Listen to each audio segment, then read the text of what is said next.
But since it has been shown that God is to some the principle of being, it is necessary to further show that there is nothing apart from him except from him. For everything that belongs to a person not according to what it is, belongs to him through some cause, just as a white man. For that which has no cause is first and immediate, whence it is necessary that it should be by itself, and according to what it is. Now it is impossible for one thing to agree with two, and to both according to what it is. For what is said of something according to what is said of itself does not exceed itself, just as having 3 angles equal to 2 straight lines does not exceed a triangle.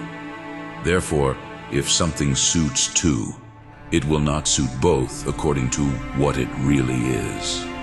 It is therefore impossible for any one thing to be predicated of 2 in such a way that it is said of neither by a cause, but either one must be the cause of the other, just as fire is the cause of heat to a mixed body, although both are said to be hot. Or it must be that some third is the cause of both, just as the fire of 2 candles is the cause of their light. Now it is said to be of everything that is. It is therefore impossible for there to be any 2 things, neither of which has a cause of being, but both must be received by a cause, or one must be the cause of being for the other. It is necessary, therefore, that everything that exists in any way should come from him to whom nothing is the cause of being. But above we have shown that God is a being of this kind who has no reason for being. From him then is everything that exists in any way. But if it be said that being is not an unequivocal predicate, the above conclusion follows nonetheless. For it is not said equivocally of many, but by analogy, and thus the reduction into one must take place. It is necessary, therefore, that everything that exists in any way should come from him, to whom nothing is the cause of being. But above we have shown that God is a being of this kind who has no reason for being. From him, then, is everything that exists in any way. But if it be said that being is not an unequivocal predicate, the above conclusion follows nonetheless. For it is not said equivocally of many, but by analogy, and thus the reduction into one must take place. It is necessary, therefore, that everything that exists in any way should come from him to whom nothing is the cause of being. But above we have shown that God is a being of this kind who has no reason for being. From him then is everything that exists in any way. But if it be said that being is not an unequivocal predicate, the above conclusion follows nonetheless. For it is not said equivocally of many, but by analogy, and thus the reduction into one must take place. Further, what belongs to a person from his own nature, and not from any other cause, cannot be diminished in him and deficient.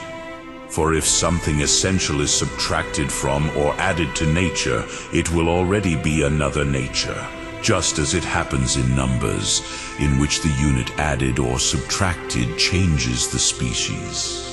If, however, the nature or quiddity of the thing remaining intact, something diminished is found, it is already clear that it does not simply depend on that nature, but on something else, by the removal of which it is diminished.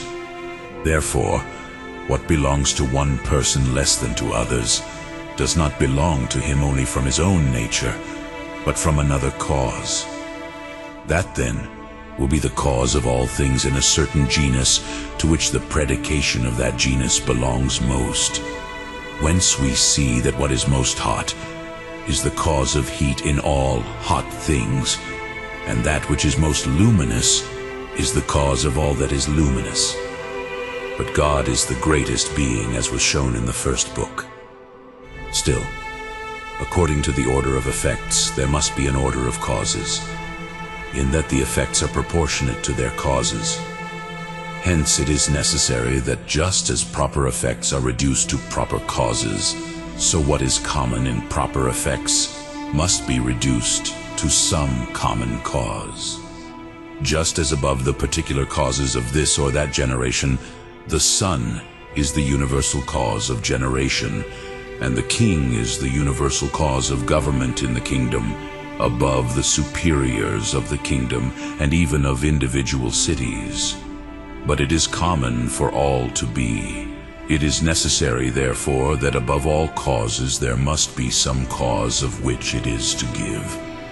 But the first cause is God, as was shown above. All things must therefore be from God. Again, what is said by essence is the cause of all that is said by participation. Just as fire is the cause of all things that are on fire as such. But God is a being through his essence, because he is being himself. But every other being is a being by participation, because a being that is its own being cannot be but one, as was shown in the first. God is therefore the cause of the existence of all others. In addition, everything that is possible to be and not to be has some cause, because considered in itself, it has something to do with each other. And so there must be something else which determines itself to be one. Hence, since it cannot proceed ad infinitum, there must be something necessary which is the cause of all possible being and non-being. Now there is a certain necessity which has a cause of its necessity, in which even it cannot proceed ad infinitum. And so it is to arrive at something which is in itself necessary to be. But this can only be one, as was shown in the first book, and this is God. Everything else must therefore be brought back from him into him as the cause of being. Further, according to this, God is active in things that actually are, as was shown above. But he himself, by his actuality and perfection, comprehends all the perfections of things, as was proved in the first, and thus everything is virtually. He is, therefore, the agent of all things. But this would not be the case if there were something else that was not born from him, for nothing is born to be from another, and not from another.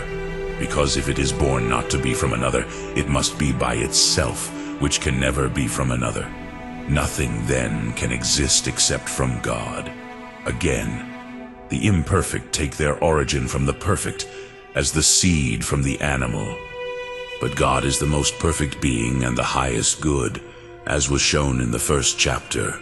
He, therefore, is the cause of all being, especially since it has been shown that such can only be one. And this is confirmed by divine authority. For it is said in the Psalm, "Who made heaven and earth, the sea, and all that is in them?" And John 1:3, "All things were made through him, and without him nothing was made." And Romans 11:36, "From whom are all things, through whom are all things, and in whom are all things, to him be the glory forever." By this means the error of the ancient naturalists, who held that certain bodies have no cause of being, is excluded, and also of some who say that God is not the cause of the substance of heaven, but only of motion.